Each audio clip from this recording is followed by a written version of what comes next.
Welcome back, Anima. My name is Naxus, and this is the Community Corner, where we answer some of your questions and we reveal some new information. For this episode, I invited Skifter. He is part of our GDA team, our programming team, and he is the one who has been editing all the new spotlights.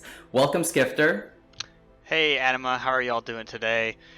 Today on this episode of Community Corner, we're going to be talking about some design philosophies around the initial pre-alpha myths, as well as answering a bunch of questions that you guys have got lined up.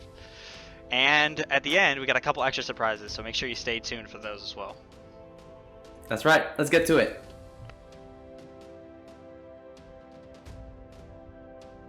In this episode, we wanted to talk a little bit about our design philosophy and what goes behind the scenes to create a new myth that you can play in Elysium. There's two main components that you need to really think about: the lore and the GDA part. Together, they come and create just an incredible potential that the design team just takes to the next level. Since we start with the GDA department and the abilities, Skifter, why don't you walk us a little bit about how that goes? Alright, so when we come up with new designs, we want to keep it friendly for both new and experienced players. So you're going to see a lot of similar aspects to kits you might see in other MOBAs and just other games in general. But we also want to keep this kits synergistic as well. So for example, with Talos and his new stamina, you're going to see that his ult works for him. You hit people, you get more stamina. And additionally, you're going to have your Radial Sever, which is going to be his third ability, which is going to reduce the cooldowns. So you go in, you press a bunch of buttons, you land your ult, you can press a bunch of more buttons. Pretty simple, works for the character, and it's fun and interesting. But we have in Ethereal Clash of Souls a lot of new game design mechanics. For example, we have flying, we have climbing, we have the ability to break stuff. All this is new to the MOBA genre, so we can explore these aspects and take advantage of them with the kits and the designs. But we also don't want them to be too broken and problematic, so sometimes we have to tune some things back. But overall, that's pretty much the process. What are some things you consider when building the lore of a character, Noxus? So once we receive the GDA kit, we just go through it, we know what this potential character does. Then we decide in which of the realms do they fit best. Once we have the realm, we think, do we need a new location for this character, or can we fit them into another location and just expand the lore of that? Once we decide the location or create a new location, then we take a little bit of a step back and say, how was their family life? What was it like to grow up in that specific location? Which events happened that really scarred them or were so, important that completely changed their life? As an example, you have Malaya. She is from Grin. She is inside the Urakesh forest from the Dashi tribe. And in this tribe, her family was not liked very much. And her and XEL ended up being kicked out of it and going to the jungle to survive. This experience completely changes her as a character. So that was something that was really important to us. So once we get the entire kit, and once we have the backstory, the outline for the stories that we want to explore, their personalities are truly fleshed out, then we go to the art team and we tell them, okay, so this is what they're supposed to do, this is how they're supposed to feel and think, and this is where they're from. Now create something incredible, and they always do. Yeah, I agree. They put together some good stuff. So now that we've talked about some of the game design philosophies and lore a bit, and now we're going to answer some questions about the spotlights we've had so far and see what we can talk about. All right, let's jump right in.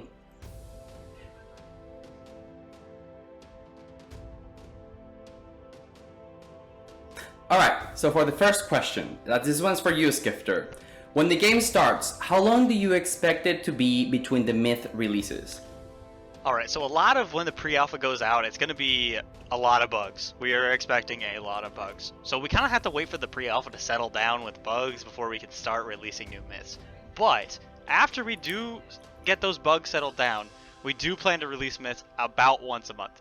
Maybe sooner, maybe a little longer, but that is the plan at the moment. Alright, question number 2. When will the Overseers be revealed? Oh, the Overseers. This one has been such a wanted question. We used to talk about it a lot, it used to be on our website, and then it sort of disappeared.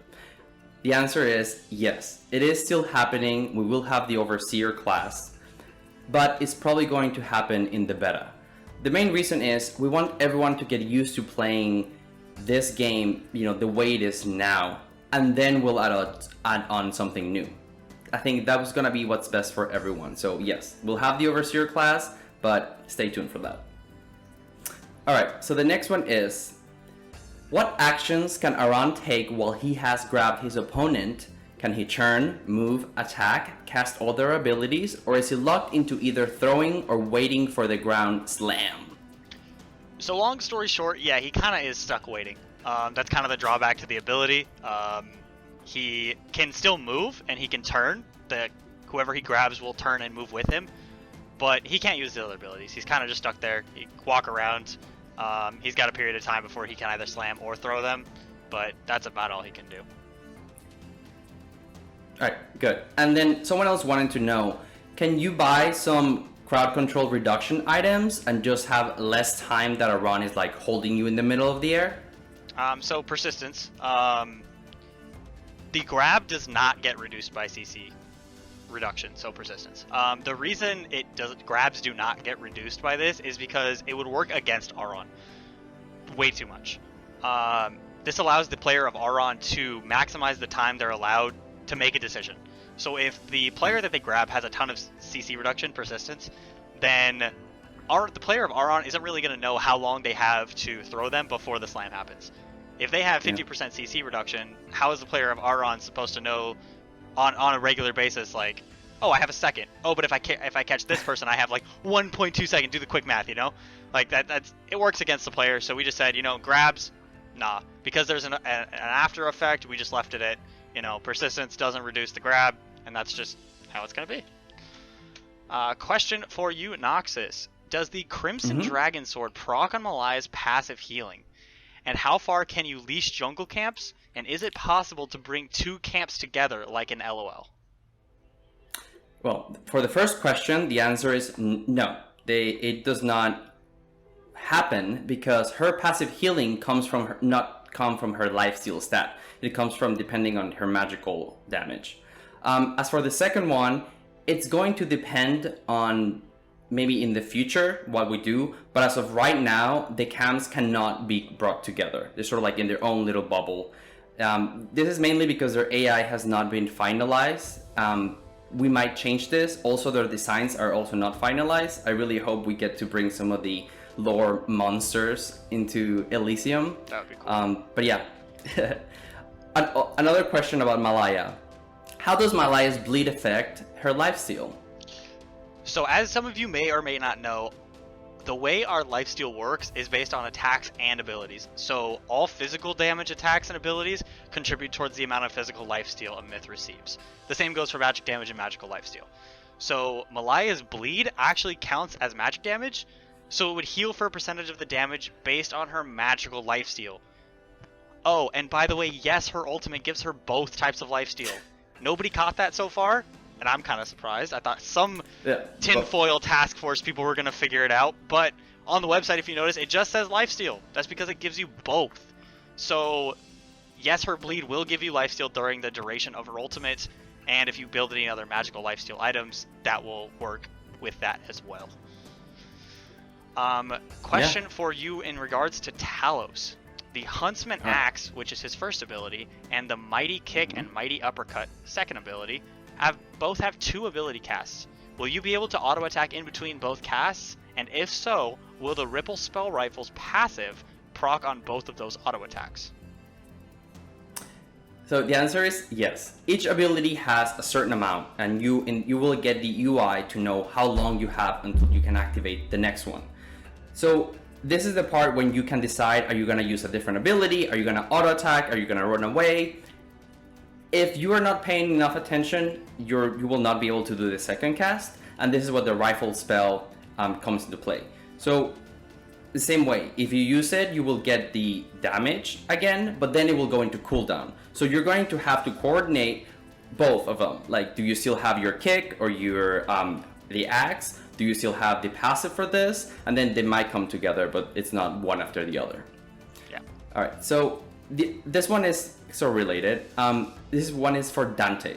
So is Dante's role flexible, or is he strictly designed to be a marksman of sorts?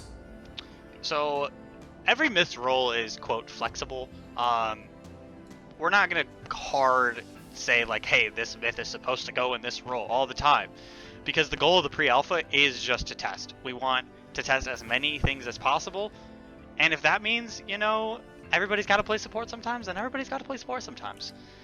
But that opens up testing the items on myths, and might open up bugs that we wouldn't find otherwise in the items that might affect other myths down the line. So we want to get as many of those bugs fixed as possible during this pre-alpha phase. So yes, please try new things. We want to fix everything. Question for you, also regarding Dante, but more specific to his kit. Is it possible to move while silenced by Overload? Yes, you can move around. What Overload does is it puts you in the silence. This means you cannot use any of your abilities or auto attacks, but you can still move around. So you can either chase after your opponent and try to get them once it ends, or just run away. You get to decide. All right, this one is also about Dante and his ultimate, Say Hello To. Will it have a different UI, or are you just like stuck just sending it wherever?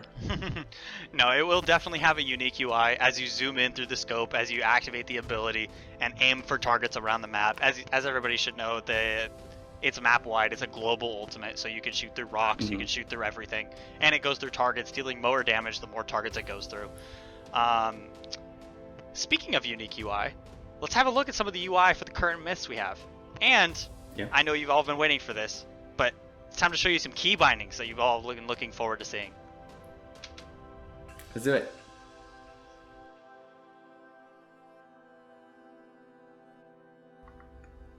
Dante's ultimate is Say Hello To. When you activate it, you go into first person and you get some crosshairs on the screen. You can move them around and select where you want to shoot. Malaya's passive is Garnet Soul, and this is how you're going to track it. When you get to 10 stacks, you do an AoE and you heal back some of that damage. Talos, he has Scavenging Huntsman. For each prey he catches, he gets bonus armor and magic resist. Aran has Infernal Aura. For each enemy that you kill, you'll get more max health and more damage on your aura. Alright, and for the key bindings, this first image you're going to see is going to be the abilities. It's going to be defaulted on Q, E, R, and F. Your familiar actives are going to be on X and C, and your consumables are going to be on 1 and 2. We did this because make it more comfortable with the movement keys, which are going to be standard movement keys on WASD. And on this image, you're going to see that as well as other various key information for gameplay. The F keys are all the way on top of your keyboard. They're going to be used for the non-essential things such as leveling up your abilities and toggling your ping and FPS. This last image is going to be up for a little longer, give you a chance to talk about it. The big thing you're going to notice on the controller key bindings is the left trigger. The left trigger is going to be used as a toggle option to open up the use for more controls. You're going to be able to use the left trigger with the D-pad to open up more options, as well as leveling your abilities. The most important use for the left trigger is going to be your class ability. You left trigger, right trigger, boom, class ability. That's going to be the big one. We look forward to seeing how you guys use this.